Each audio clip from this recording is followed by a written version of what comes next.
Hi, I'm Dominic. I just hit the start stream button and I have no idea what to talk about, but that's Dominic's Woodworks for you. No, seriously, I'm I'm usually struggling with basically everything, but I hope I do better without a to-do list, especially because, well, I think the list keeps me rambling, but I'm rambling like this. So anyway, welcome to my 7th scheduled live stream, and I'm almost on time. I think I'm on time. Could be.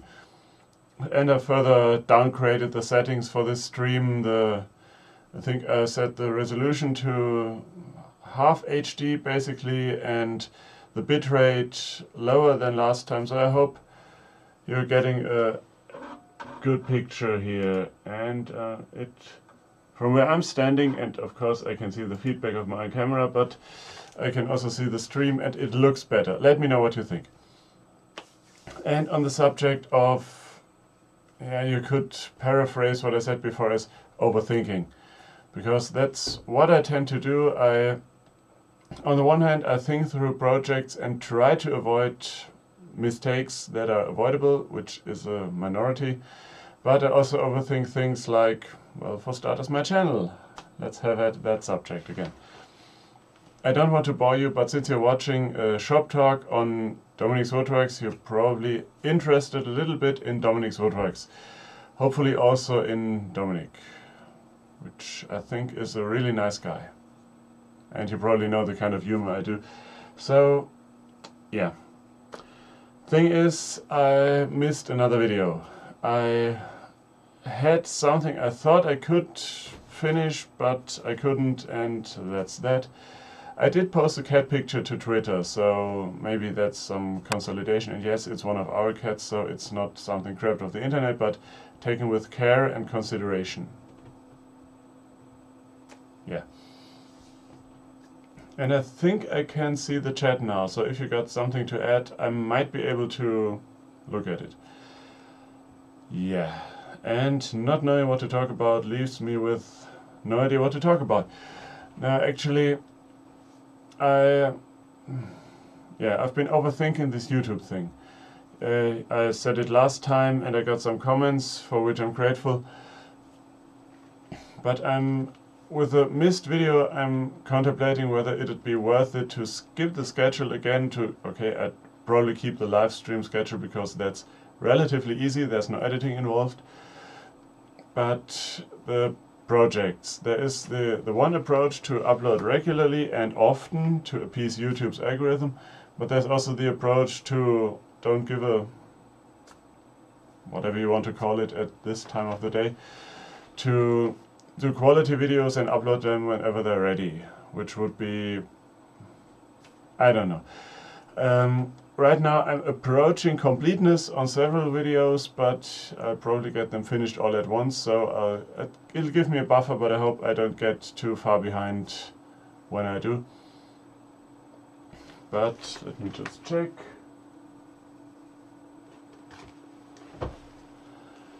Hi to the chat and thanks for the feedback. Apparently I'm consistent. Haven't heard that in a while. Seriously, I want to do this channel right, but what does that mean? I want to do projects in my workshop and inspire you. Yes, I've said that before and I will say it again. Although that's also something I'm thinking about regarding the remember to be inspired, maybe to shorten it to be inspired or to drop it. But the thing is with YouTube, you never know. Oh, okay, I just saw something. The thing is, you never know what works and what doesn't, and if you try something new and you stop doing it, maybe you should have tried a little longer. Just as some of you might remember me splitting languages into 2 channels once, I think 2 years back, and then rolling it back and doing it on 1 channel again, and then now I'm back on 2 channels, which I think is going to stay, but I thought that last time too. So I'm trying to provide value here, so I keep talking until something pops up.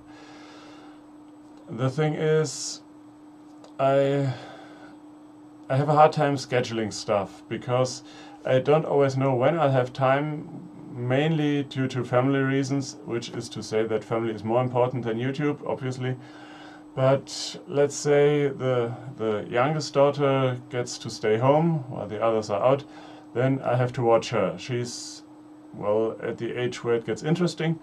Well, it has been interesting for a while, but now it gets really interesting because she gets a little carried away sometimes.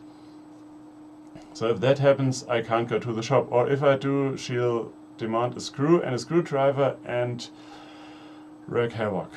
But I can't schedule that, not easily. So to make a long thing short, or at least to fail trying, I don't know how much time I have to work on a video for Friday per se, and I don't think I'm providing that much value here, but at least I hope I can entertain you. So the thing is, seriously, I'm going around in circles here. I enjoy making videos and I enjoy doing projects. I love doing both, but I don't know whether I can stick to a schedule. Let's leave it at that. What I can tell you about is that I started another shop organization project, and part of, well, not part of it, but if things work out as I hope, then I'll do a video about the basic construction and the idea behind it, and then maybe 1 or 2 more videos about the adaptation of the concept to certain tools. But yeah, I've been doing the secret thing for a while now, and let's just say to hell with it. I'm making basically these, what to call them, cupboards, or they're boxes with doors to the front from OSB. I think I figured out a way to make them sturdy enough for what I want to do with them, and the idea is to keep the surface all level. That is to say, if you have a box that's just a box, and I made one like this for, I call it hot stuff. It has my welder in it, which I rarely use, a toaster oven, same, and a hot plate to melt candle wax for candle making. And the top doesn't have any tool on it, so it's at the desired level. I think I chose 1 meter. And I want to make other boxes that are lower to fit certain tools, like a table saw on top, or a miter saw, bandsaw, so that the tables are all on the same level. I think it's not that important, at least not for me, for the bandsaw, for example, because I don't usually handle longer pieces on there, but for the miter saw, especially if I have a long beam to cut, then putting it down somewhere off screen, apparently, is a good thing to have. And that's what I want to achieve.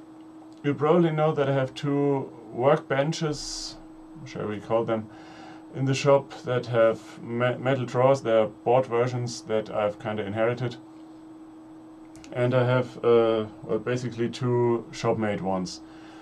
And I'm thinking, if this thing takes off with these boxes and I get enough of them to rearrange and move around, I might consider putting 1 workbench out and using these boxes instead. So it's kind of a big thing, I hope, for my shop. But on the downside, I think it's also part of the reason why I didn't get a project finished, because my shop is a mess, even without devoting time to these projects. Yeah. The more I talk, the more I feel that I've said it all before, and I probably have. Which leads me to another subject that I wasn't sure sorry, that I wasn't sure I would address, but how long are we running? I can't see from here, which is good. Well, a few minutes longer. And I really value your feedback regarding this shop talk format and what I do here. I want to keep doing live streams, but maybe I can find something else to do, or revive the idea of Inspired Fix. So I'll talk about that for now. Inspired Fix was an idea to ask you on, well, anywhere where I can reach you, about problems you might have in a project or fixing something, and maybe I could help or talk it to death. I might give that a try, because I think it could be interesting. And yeah, what I also actually wanted to talk about right now, and yes, I'll just take the time because it's my live stream. I think it is. Yeah, I come right out and say it. I have this idea of trying podcasting. But yes, now you'll say, but you don't have time to do videos properly. Why do you try to do something else? And to that I say, good point. The idea was to turn the first idea in a series of ideas was to turn the Demonic Woodworker, this fantasy story thing that I kept going on about, into a podcast, which might work. The thing is, I don't have money to spare, so I'd have to do everything on my own, which I would enjoy doing, but then again, it'll also mean no schedule that I could adhere to. And yes, I'd have to do all the voices, which is something that I kind of enjoy, which you have probably noticed, and no, I'm not going into that right now. Let me know if I talk too much. I'll go into the chat soon, but I'm trying to wrap this up, despite me rambling on. Like I said, I wanted to do a podcast, but the Demonic Woodworker is one thing, and talking is another thing that I enjoy, and I think I have very nice opinions, if not strong ones, that I need to share with the world, but I don't see it right now. I'd need maybe 2 or 3 other guys to team up with, and all the good ones are already taken. You probably know which podcasts I'm talking about, and if you don't, then, well, check out Making Podcasts. They're pretty much all interesting and good. And I'll stop myself here. I will have a video for Friday, or I hope so, but I have most of the footage done, and I just need to do a little voiceover. It will probably be, and I'm probably anyway, it'll probably be an adventure in the workshop, so I need Nina to come to the shop and do some voiceover, which is also tricky because the little one tends to follow, and if she does, she'll ask questions and comment, and it won't be a voiceover. It might be fun, but not a voiceover. What I'll also do is release the first sketch I drew on Patreon. Yes, I mentioned Patreon. It's something like the Hugh Jackman, Reclaimed Audio's Hugh Jackman, no, Paul Jackman. Sorry, Paul. Sorry, you. And that joke got away from me. Anyway, those guys on Reclaimed Audio never make it through one episode without mentioning Dave Gagne or Paul Jackman. And so I don't make it without mentioning Patreon, and I should have just left it at that, and it would be less boring. Anyway, I'll release my first sketch, and I'll probably make it public so you can see what you would sign up for. But I kind of enjoy making these sketches, and they do help. I haven't done it for a while. I sketched a little bit, but then did the rest on the fly, but it seems to help to plan. Yeah, and that's it for now, for real, because I'm heading to the chat now, and in 15 minutes I'll do the same rambling, or a different rambling probably, again on my German channel. Thanks for watching. If you have any kind of feedback, or maybe something for the Inspired Fix idea, really use hashtag #InspiredFix. That should work for now. And let me know what you think. Let me know what you would like to hear, to see, or not to see. Excluding me, I'm mandatory. Thanks for watching. And as always, remember to be inspired.